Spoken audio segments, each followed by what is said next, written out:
bonjour, on est chez moi, dans ma chambre à Valbonne. Ça fait 2 ans que j'habite ici et voilà.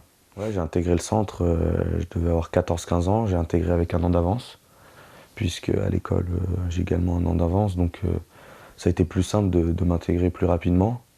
Et puis comme je suis rentré au centre avec des joueurs que je connaissais déjà, puisque je jouais avec eux dans les catégories inférieures, ça s'est bien passé, il n'y a eu aucun problème. L'OGC Nice, c'est le club de cœur, c'est le club de la région.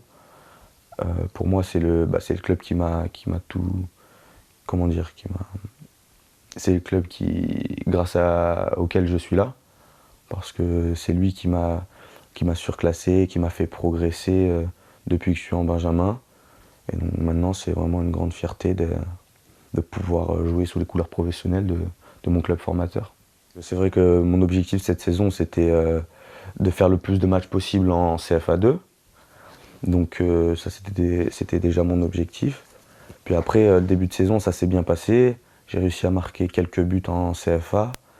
Et puis après, quand j'ai été convoqué pour la première fois dans le groupe professionnel, ça a été vraiment une grande surprise parce que je ne m'y attendais pas du tout, sachant que je suis jeune. Donc vraiment, ça, c'était pas un objectif pour cette année. Mais maintenant que ça s'est passé et que j'y suis, voilà, je vois plus haut et j'ai envie de continuer, de progresser encore. Contre Evian, le match, je le débute sur le banc. Ça commence plutôt mal puisqu'on perd 2-0 très rapidement. Après, grâce à Dario, on arrive à revenir au score. Et puis toute la deuxième mi-temps, donc je m'échauffe. Il fait rentrer Alexis et puis Fabrice.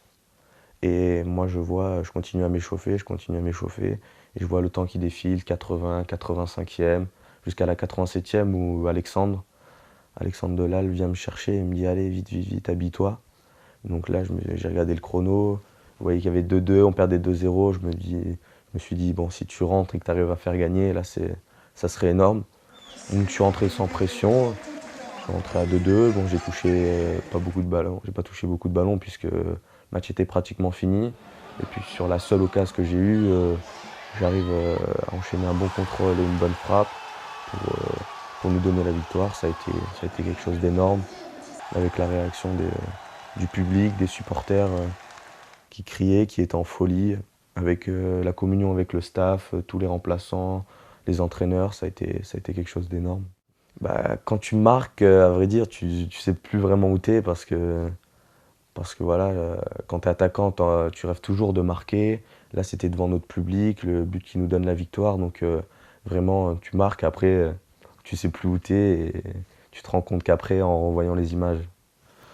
C'est le maillot de mon premier but, donc contre Evian.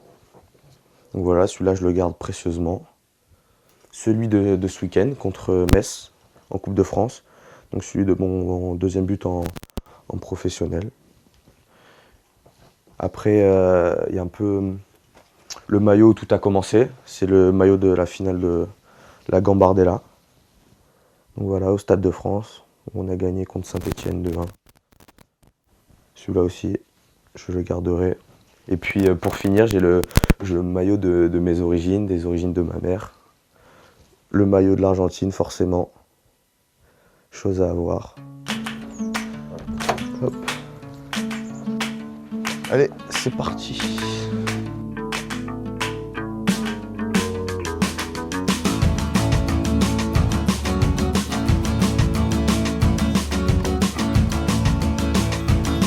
Donc voilà, là on est au centre de formation, donc c'est là où je suis rentré il y a 2 ans et que maintenant j'y suis tous les jours. Allez. Flo, voilà.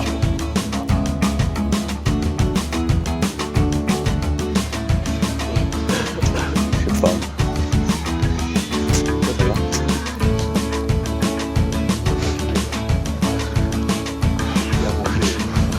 Aïe aïe aïe. La première fois qu'on l'a vu, Neil, on en parlait déjà à l'époque, c'était surtout pour ses qualités de combativité. Il avait sur un niveau et une exigence en termes de combativité au-dessus de la moyenne. Par contre, il avait des pieds, C'est horrible. C'est horrible. Ses pieds, c'était pas des pieds, c'était des palmes qu'il avait. Mais on savait qu'il y avait matière à travailler avec ce garçon et il faisait partie d'un groupe de joueurs qui était prévu pour rentrer au centre de formation. Donc on avait un œil un peu plus averti sur eux, sur lui aussi. Et puis fallait reconnaître quand même qu'avec son obstination à aller dans les duels, à chercher à provoquer et à marquer des buts, il avait l'instinct aussi du buteur.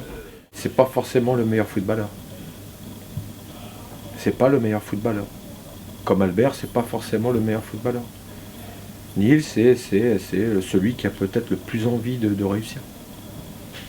Et j'espère, en tout cas, j'aurai toujours cette faiblesse de penser que ceux qui vont réussir, ce seront ceux qui auront le plus envie de réussir. Voilà, et lui, il a plus envie que les autres de réussir. Il laisse même pas un petit bout de steak à la personne. Il est 9h30, une demi-heure avant l'entraînement. On a rendez-vous dans le vestiaire, donc je vais vous laisser et puis on se revoit vite.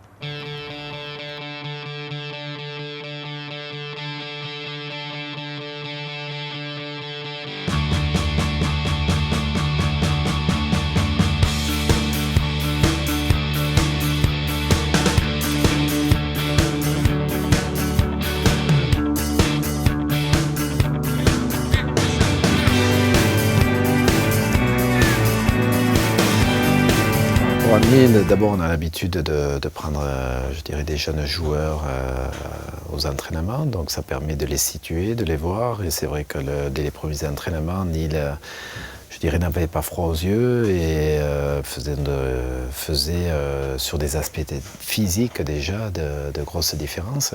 Il n'avait pas peur de se frotter à tous les cadres, notamment avec Renato, et il donnait du fil à retordre. Et pour un gamin de 16 ans, c'était déjà très, très costaud. Après, c'est vrai qu'il a fait un bon début de saison avec la CFA, il a marqué des buts.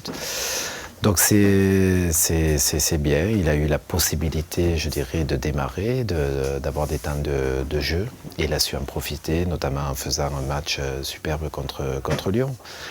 Mais Nils, voilà, elle a cette particularité, je pense, et il faut qu'il les garde, d'être avoir la tête sur les épaules et puis footballistiquement, des choses intéressantes, notamment sur le plan physique, et il doit encore bien sûr progresser.